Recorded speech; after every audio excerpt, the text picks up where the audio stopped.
Of a Daisy, Alison Caiola. Woo! Yeah!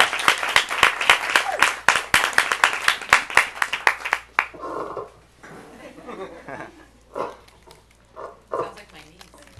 Can you hear me? Good? You know what? First I'm going to take this out.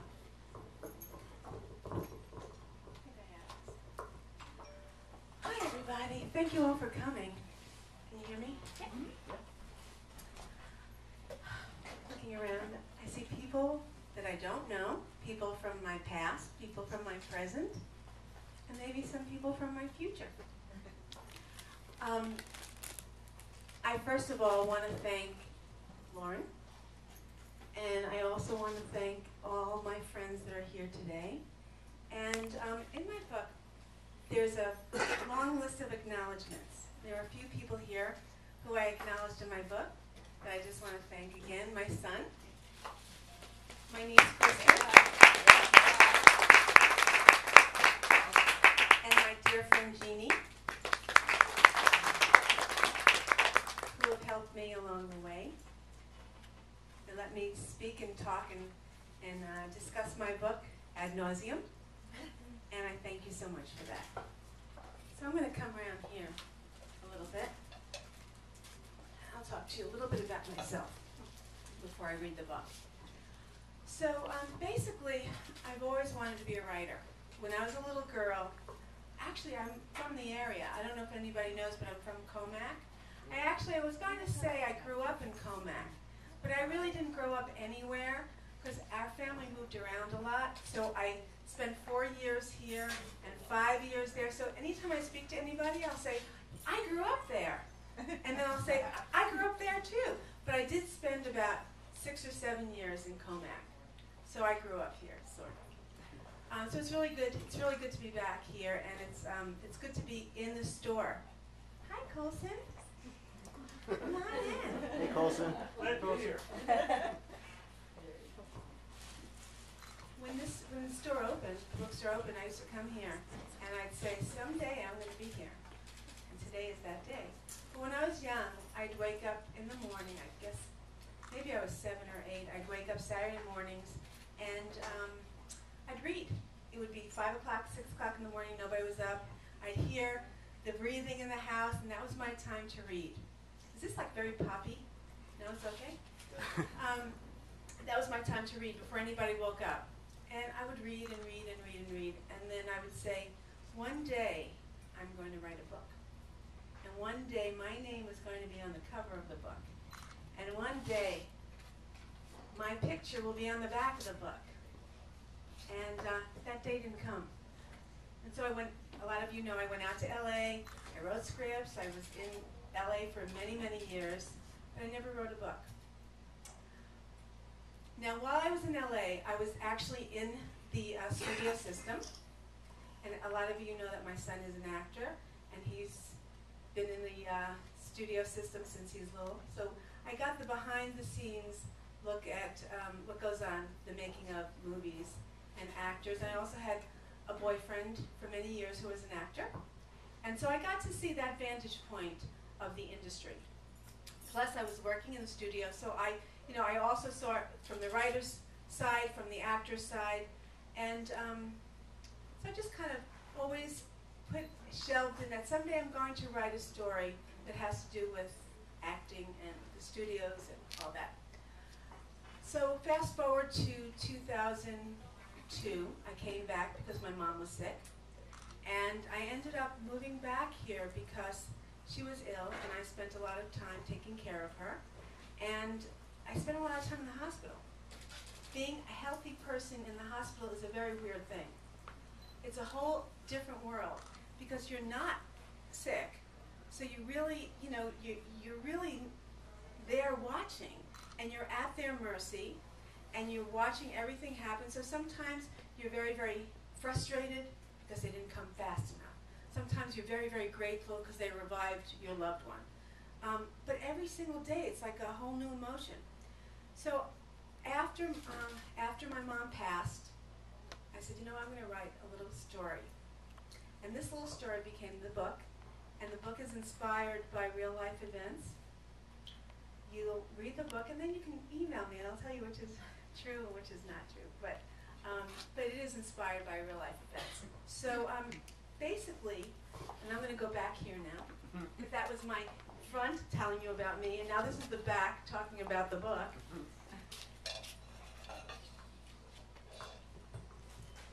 So the book is about Lily. Actually, it's about 2 generations. Lily is an actress, and she's in, can you hear me back there? This is weird. I have to tell you, this is the first time I'm ever doing this sober. It's really different. It's a lot better when you have a glass of wine, I gotta tell you. Okay, I think that's good.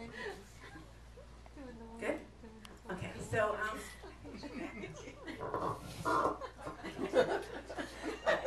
I think this is good. So basically, Lily. So Lily's 29 years old, and she's in a TV show just like Grey's Anatomy. She's the lead in the TV show. She's the star of the show. And she's been a child actress, so she grew up in the industry. And she's a nice girl, but, you know, she's always, she's into her fashion, and she's into her boyfriend, and she lives in Malibu. She's got this great life. She's got a very hot boyfriend who's this up-and-coming actor. And she's got a great mom who's a writer, best-selling author. What? And you know, she's got a good life. The only thing is that, and this is not like real life. This is all, you know, there's certain points, but this is not. Because I do not have a daughter, and it's different. But, you know, I was able to, you know, I spent a lot of time on sets. And so I saw a lot of kids growing up in the industry, a lot of kids that you see on TV.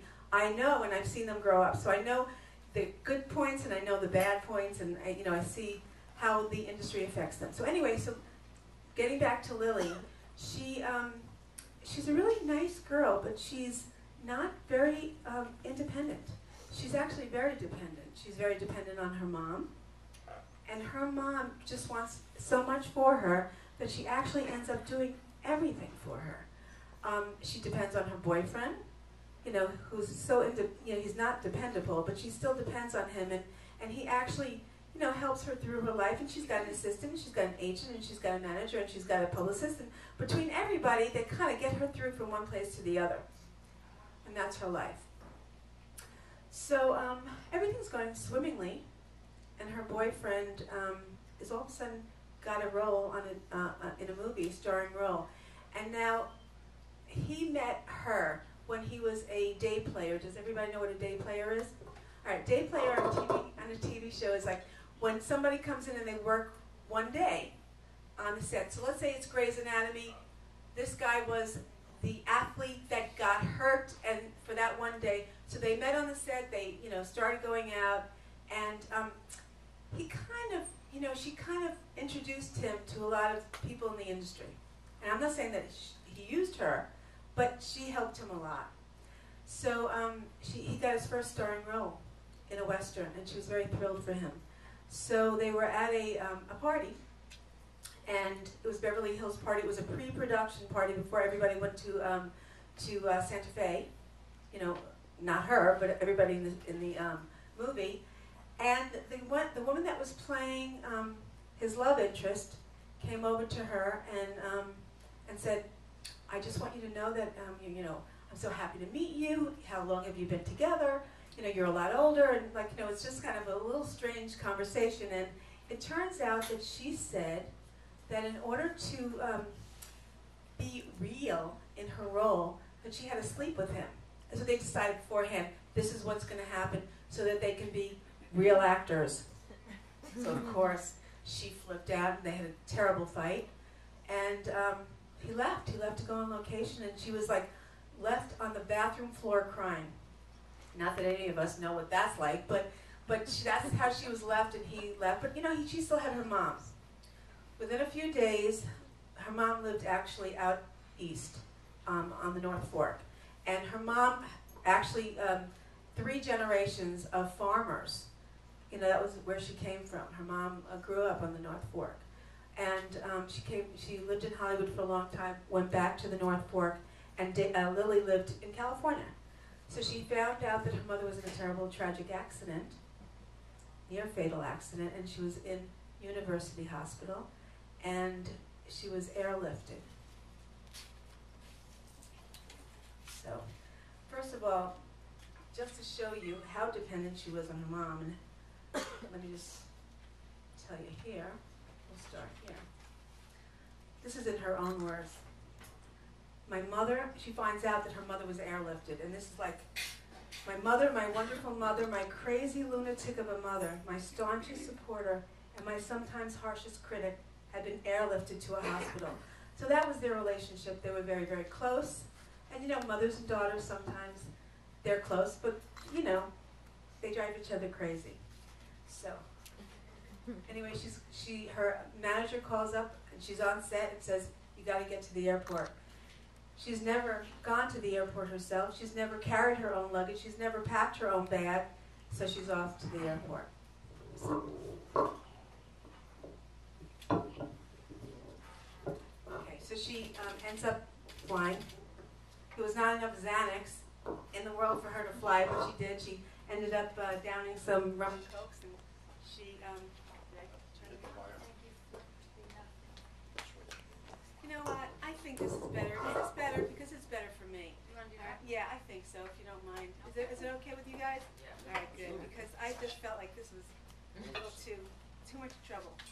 Okay, so she ends up in the car, driving to University Hospital. Her manager got her a car service. She's in the car. She calls her manager. Her manager answers, and she tells her, how was the flight? She said, I need a Xanax, I told her. The manager said, when you get to the hospital, tell them that you need something to calm your nerves. I'm sure they'll be able to give you something. More paper shuffling in the background. How was LAX? Any paparazzi?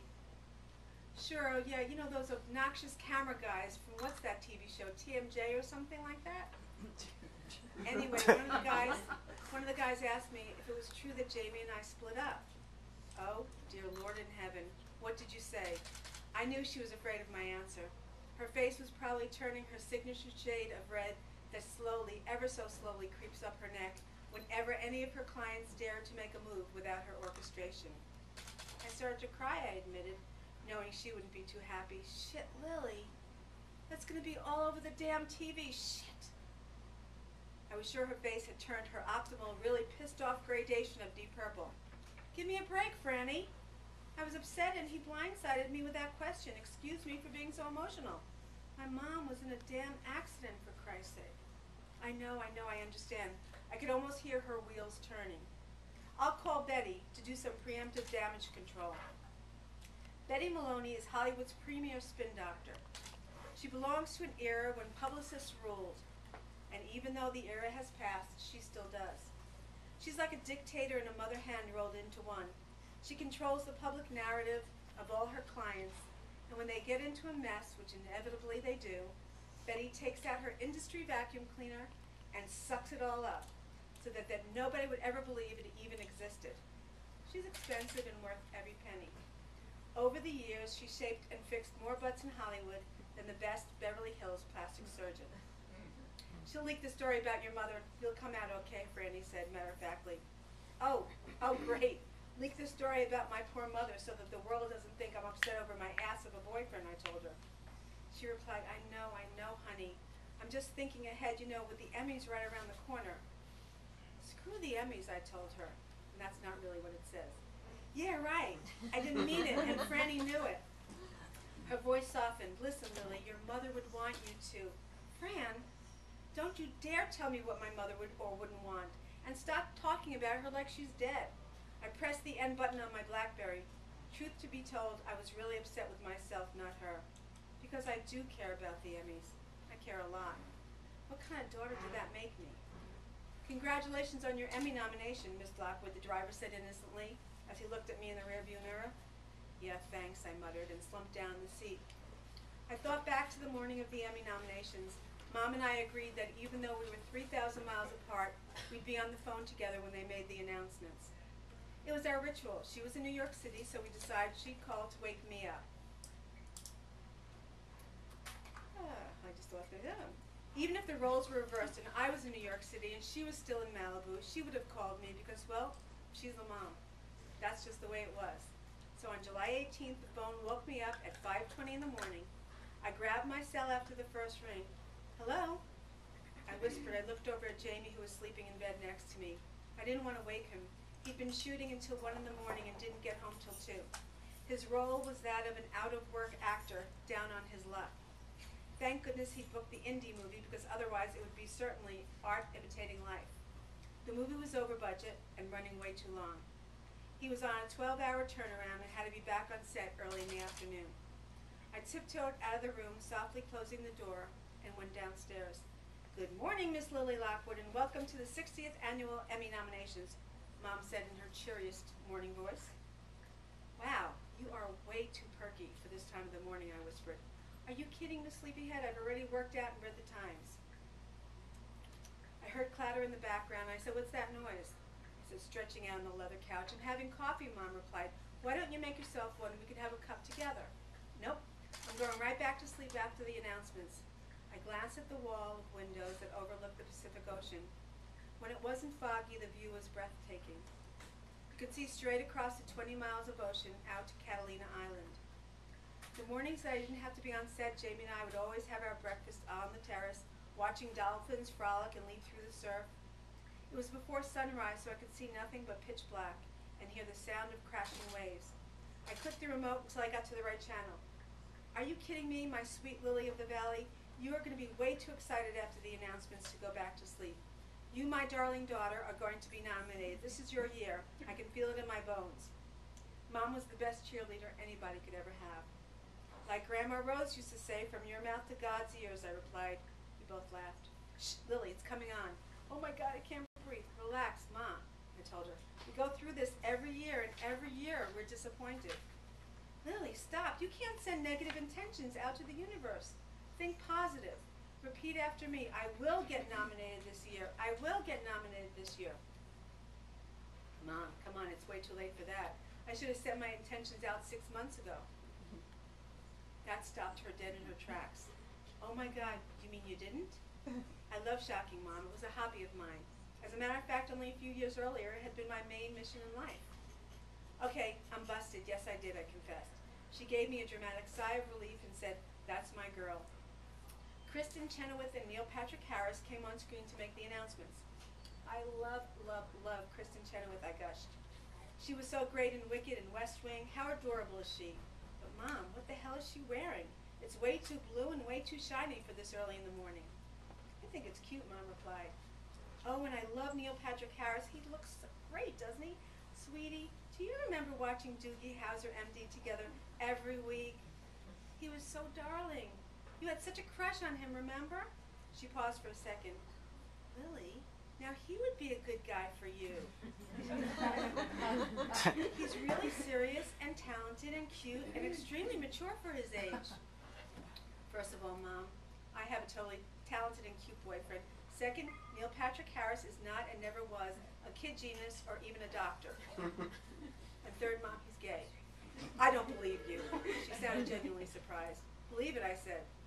Neil Patrick Harris said leading actress in a drama series. Shh, here's your category, she shouted. Kristen Chenoweth read from the papers she was holding. Glenn Close, Damages. Sally Field, Brothers and Sisters. Holly Hunter, Saving Grace. Kira Sedgwick, The Closer. Holy Mother of God, I said, who's next? Meryl friggin' Streep? Lily Lockwood, St. Joe's. We both screamed at the top of our lungs. I danced around the room like a crazy woman. I didn't care if I woke up half of Malibu. I jumped up and down the couch, all the while trying to hold the phone to my ear so I would hear what my mother was saying. Mom, of course, was crying. I would expect nothing less from her. I'm so proud of you, honey. She was bawling by this time. I stopped jumping. Reality doused me like an Arctic shower. I said, Mom, those women are all icons. I'd have to be crazy to think I can win. Mom sighed, Lily, what is the one thing that I've told you since the first audition you ever went on? Don't worry about anyone else. Just worry about the girl in the mirror, I said by rote. Lily, you were just nominated for an Emmy. We both screamed again, and I continued my couch jumping. So you can see the little bit of the give and take with the mother and daughter, and they know each other so well. Or do they?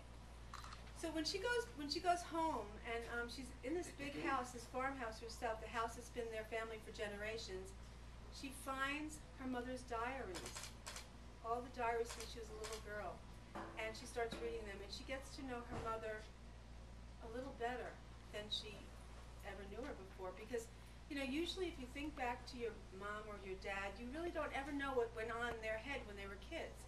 So this gave her a really good insight to what her mother was like, and then she found out a few things that she didn't know. Then there was a mystery that she had to solve, and that she had to figure out about her mother. She used to say to her mother all the time, "Mom, you're really great, but you do everything exactly the same. You'll never surprise me." Well, she does, and she surprises her when she finds her diaries. So this is a diary entry. If you don't mind, I'll read it for you. It's June 14th, 1969. She was 13 years old. Dear Diary, I'm really, really, really, really sorry that I haven't written in a few weeks, but things are very hectic here. I'm getting ready to graduate from junior high school, and the busy season is starting at the farm. I can't believe that I'm going to be a high school student next year. I'm so excited I can hardly breathe.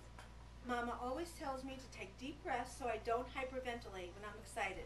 So that's what I'm doing. I'm taking plenty of deep breaths. At the end of this week, they're going to announce the winners of the 5th annual poetry contest in Newsday. I'm in the 13 to 16 category. The prize for the winner is $75 whole. It would take me weeks to figure out how to spend that. Papa said I shouldn't get my hopes up too much because there aren't going to be so many kids who are old. There are going to be so many kids who are older than me competing. He said that if my poem was probably not that good anyway. Why would he say such a hateful thing? It really made me feel sad. And when I asked him to read my poem before I sent it out, he said that he didn't have time for such nonsense. I went to my room, it made me cry, and I got nervous and almost didn't send it. I am making a promise, Diary. If I ever get married and have children, I will do everything I can to help them be whatever they want to be. Mama came into my room later and said that I should certainly send it in anyway, that Papa can sometimes be a little grouchy and not to worry. She begged me, she hugged me, and I told her all the things I want to do in the future. I just know, Diary, in the deepest corners of my heart, that I will be a great writer. Mama agreed with me. She said she felt it too in the deepest corners of her heart as well. Well, it's time for me to get to sleep. I promise to try to write more often. Daisy. Next day, I think it's the next day, well, next week, June 21st. Dear Diary, so much has happened since I wrote last. Even though I wanted to write every day, by the time I'm ready to go to sleep, I'm too pooped to pop. Some good news and some bad news. First, the bad news is that the winners were announced for the Newsday Poetry Contest. I didn't win first prize. Now the good news. I was 3rd honorable mention. Donna said, that is extraordinary, since all the kids who won were much older than me. And she said that must mean I'm super talented. I have to agree with her. And now the bad news is that the honorable mention, they don't get any money. Now the good news. I get a trophy that says Daisy Edwards. 3rd place, honorable mention, 1969, 5th annual Newsday Poetry Competition. Now the really, really bad news, and it's really, really bad. Believe me. I was working at the farm last Sunday, and it was really quiet. It was about noon, and there wasn't one customer all day. I was so bored. My friend Donna came by on her horse, Sandy. She asked if I wanted to hop on the back with her and ride down to the beach. We wouldn't be long, just a half hour or so. When I told her I couldn't leave the stand, she said, Daisy Edwards, how are you ever going to write about life if you don't experience it? All you do is work, work, work. And besides, I'm getting ready to go to my family's house in Martha's Vineyard in the middle of August, and I won't see you for 8 full weeks. Well, that made perfect sense to me. I wouldn't be gone too long. Nobody would even miss me. I got on the horse behind Donna, and we galloped down to the beach. We had a great talk. Diary, I was right. She's taking Marjorie Potter with her on the trip. I'm sure they're going to be best friends by the time they come back. But anyway, we got a chance to talk, and when I'm with Donna, she makes my life so much more fun and better in every way. So we had a great time. We were gone for less than a half an hour or so. And when I came back, Papa was behind the farm stand helping customers. He gave me an if looks could kill look, and I wanted to say to Donna, come on, let's keep riding. But I couldn't. I said goodbye to her, and we promised again to stay in touch. After the customers left, Papa came over to me, and he was so mad. I had never seen his eyes look so strange, sort of wild looking at best, as best as I I can describe it. Anyway, he yelled at me that I wasn't supposed to leave, and how could I do something like that and leave the money box there for anyone to steal? But I tried to tell him there was no money, because there was no customers all day, but he wouldn't listen. He called me a lot of hateful names, like ingrate and things I don't even want to put in my diary. They were so bad. Anyway, he was still mad at me and told me to follow him around the barn and bring some more tomatoes to the stand.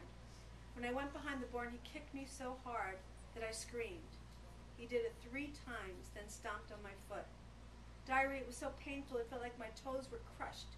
I cried, and he told me to stop acting like a baby, and that it would teach me never to leave the farm stand again. The whole day my left foot hurt so bad, it felt like a strong heartbeat was in my toe. When I closed the farm stand and went to the house, it was before dinner, so I went into the bathroom and took off my sneakers, and my toe was 10 times its normal size and looked bent. I called Mama in, and she said it looks broken, and I asked her if we could go to see Dr. Kaplan, and she said it wasn't necessary. She would make it feel better. First she put some ice on it, and then she wrapped the bandages to make it stiff, but it made it feel worse. Mama said not to bring up the broken toe to my father, because it would make him even madder. She warned me not to say anything to anyone. Papa always tells us the things that happen in the family must stay in the family. But I can tell you, Diary, because you are part of my family now. Anyway, my toe feels a lot better, and Papa did take us to the movies. I think he must have felt bad, don't you? Daisy XOXOXO. So it was a little, she had a different relationship with her grandfather, Lily, so this was news to her, so this is just the beginning of the tip of the iceberg. But the next excerpt I'm going to read to you, a little lighter, and she's thinking back to a time right after the Rodney King verdict came down, and she was actually shooting a film, and they left town because the riots and the fires, and they all went back home. So this is on the way back to New York. When we boarded the plane, first class was filled up, and I recognized a lot of celebrities. I wondered if they were, and she's 13 at the time, so she is the same age at this time that her mother was when she wrote in the diary, okay? Not that it means anything, I just thought of that when I was saying it, but I just wanted you to see the difference. When we boarded the plane, first class was filled up, and I recognized a lot of celebrities. I wondered if they were leaving LA because of the riots, or did it just so happen they all had flights back east that particular day. I settled into my seat next to the window, and Mom pulled out her book. She always read a book during takeoff. I guess that was her version of my Xanax. Her face seemed more relaxed, and I felt relieved, and she didn't look so tense anymore. I looked at the book she was reading. It was titled, You'll Never Eat Lunch in This Town Again. I asked Mom what the story was about, and she told me it was an autobiography written by Julia Phillips about a woman who bullies her way up the ladder in Hollywood. Years later, I did read the book.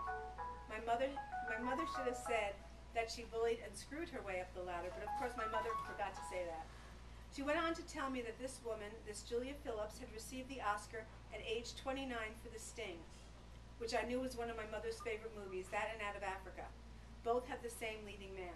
So of course Mom went on to turn even the book she was reading into a life lesson. She looked into my eyes and said, remember, Lily, star is a 4-letter word.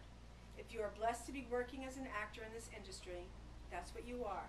A working actor. Do you understand? I nodded very seriously. A few minutes later, Mom grabbed my arm. She whispered, Lily, look who's sitting over there. I craned my neck and looked for a few rows ahead of me. In the aisle seat was a man.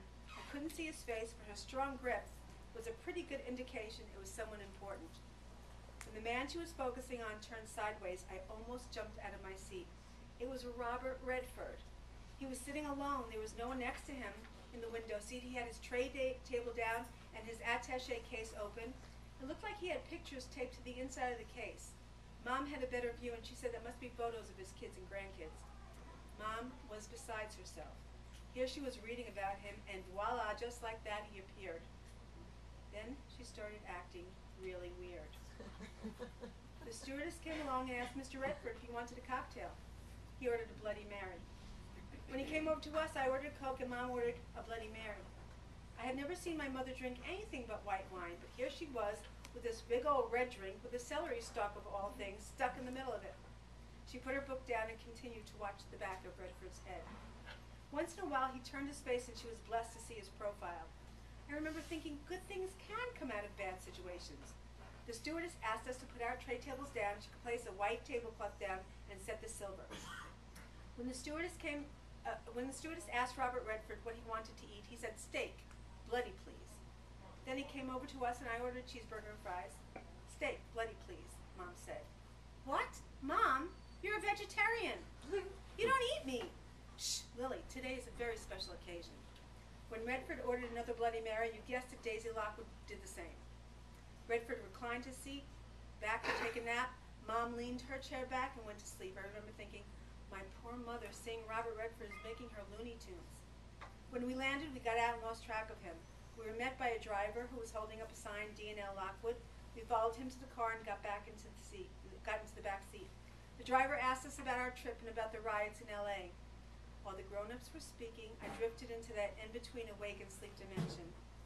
Mom asked Jacques, the driver, if she could use his car phone. Oh yeah, by that time, my mother had not only found out his name, but also knew all about his family in Haiti, his children's names, and the fact that one was starting college and the other was gifted in piano. Mom picked up the phone and called her best friend, Donna. She wasn't home, so Mom left a message on her machine. "Hi, Dons, it's Daisy. Lily and I are back in New York. We're in the car on the way to the apartment. Just wanted you to know that I ran into Bob Redford earlier this evening. Had dinner and drinks with him. And oh yes, I slept with him. Call me soon, ciao for now." She giggled and winked at me. I smiled and fell asleep.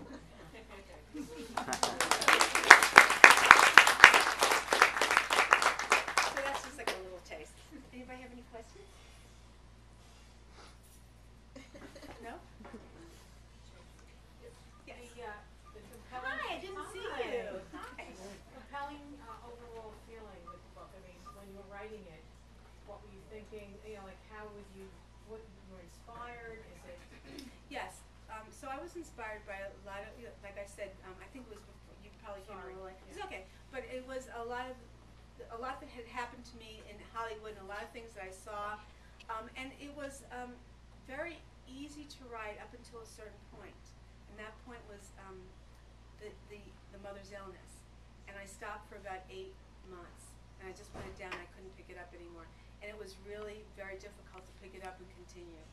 But I did. I got past it. But, you know, overall it was inspired by a lot of true, events that did happen. Sometimes, I switched over a little bit. Do you see any sequels coming up for those? Yes, I'm actually, there's something very interesting. I'm writing a sequel called The Seeds of a Lily, and that's about Lily's life, because a lot happens to her while her mother's in the hospital. And actually, it's thank you for asking, because this is a coming of age story. Even though she's 29 years old, she's a little bit stunted in her growth. So this is a coming of age story. So a lot has happened. A lot will happen to her through the book, and so the next book is about her. But I'm also at the same time writing a prequel, and that's about her mother's life, because I actually really fell in love with Daisy, and a lot of people have said the same thing, that they fell in love with Daisy as a young girl. So I'm kind of going back and forth and writing all three. It's like a trilogy. So like Star Wars, but a little different. Yes? Yeah, actually, I was gonna, so in the same vein, to piggyback on what he was asking you, is beyond this particular world that you're creating for the three-parter, is there anything that's kind of in the back of your mind right now, or anything that you're kind of just formulating for anything that in addition to this particular reality you've created? Well, I'm writing a TV show. Are you talking about that? Well, just if anything, I'm just. Yes. Well, there. As writers, and some writers here too. You're always writing different things. So there's different rules, and that's so totally different. That's an action adventure story, which is kind of cool. I didn't know I could write that, and it's really fun. A lot of mafia and a lot of spy espionage and stuff like that. So yes, I'm in the middle of writing a TV show, and you're in it. Wait a minute, what? Anybody else? Any advice to aspiring writers? I think that of course you take classes and you always have a community, gather a community. It was a little difficult because my community was in California. So when I came here and started writing, I didn't have that community. Although now you can get it online. but you always surround yourself with people who will read your, your book or your screenplay or anything and really be completely honest. My poor son, chapter by chapter, he's writing his own thing because he's a writer as well. And so I'm saying, sit down, and he's writing his superhero stuff, and I'm reading him about Daisy and all that. But it's always good to have feedback and always write and just write. I mean, you have to write every day.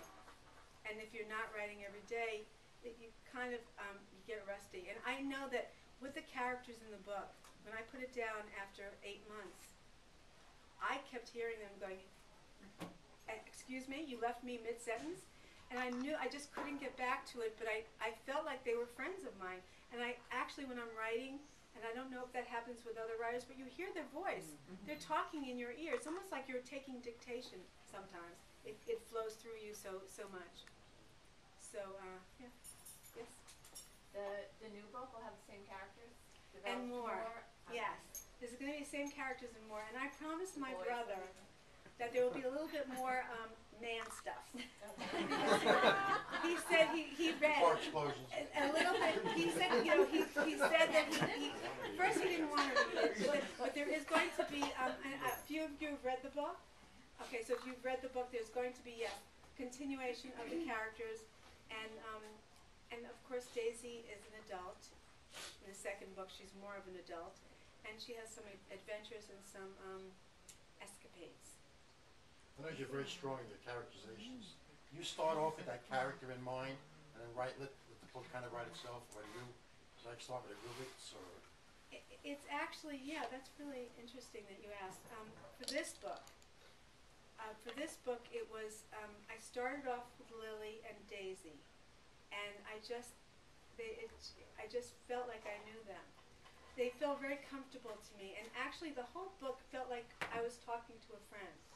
And I don't know if you've read it from the book, but I just feel like a lot of it was just very conversational.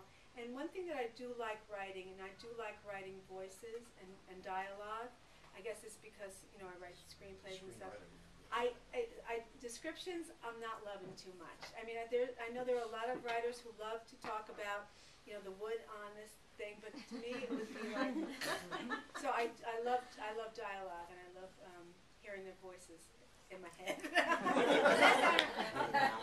I might need a therapist. How long did it take to write from concept to seeing you here? Yeah, 2008. I started February 2008, and it was published and out December of last year, last December. So I have to tell you, it was going really well until I got stuck. And it was, I got stuck not because I couldn't think of what to write, I just couldn't bear it. It was so emotional that I just couldn't bear it. And it was like reliving a very tragic incident again, up close and personal. So it was difficult. I guess. How long do you anticipate before the sequel comes out? If I get home now, as soon as I finish editing the TV show, I'm hoping that by next year this time we'll have another book. And don't quote me, but I'm going to try very hard, because I have to tell you something. When a writer does not write, it's almost like an athlete who doesn't work out, right? When you don't work out, don't you feel like something is missing? Yeah, and that's how I feel when I don't write. James?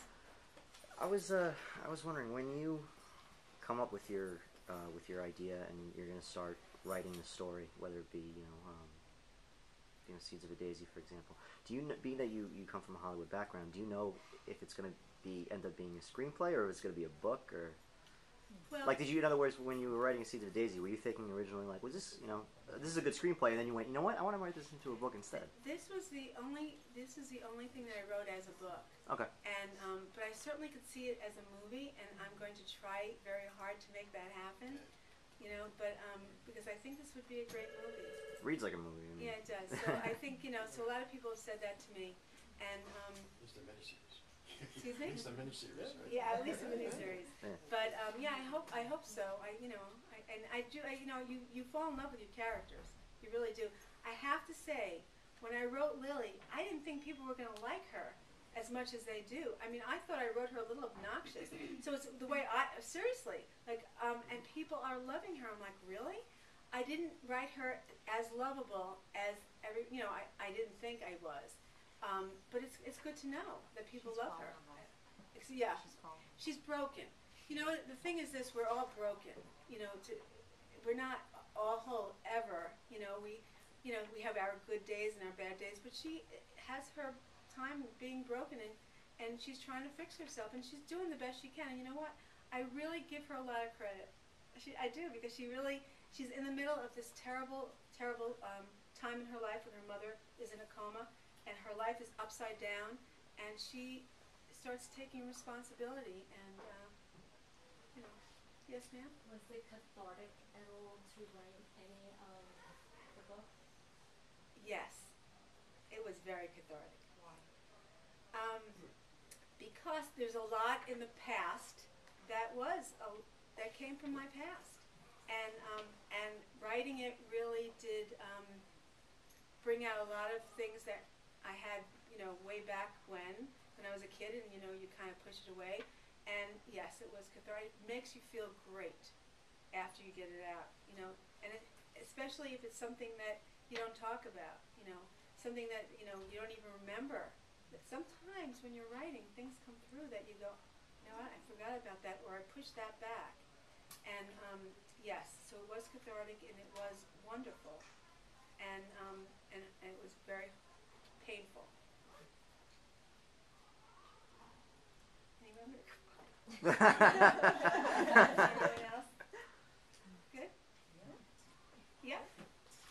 When you started writing, did you know the outcome? Did you already know the outcome when you started developing characters? Yes. I knew the story. I knew the story. When I drive, I write stories in my head. So I knew this. I knew the beginning, middle, and end. And then of course, sometimes you whiteboard it and all that stuff. But I knew basically. I just didn't know. I didn't put together all the pieces of how it was going to happen. And sometimes I just went with it and thought, well, that was kind of a cool way of happening. But I knew where it was going to go, and I knew what the ending was always. Did you use mechanicals or storyboard itself to write that? No, you know what? I actually had a writing partner in LA who is a dean of USC, and he used to take that whiteboard out with that dry erase thing, and we would do it that way. That's not the way I work. It's almost like it's all here. You know what I mean? And I don't write it down, and I know there are people who do the blue pages, and I just I don't. No. Anyone else? All right, if there are no other questions.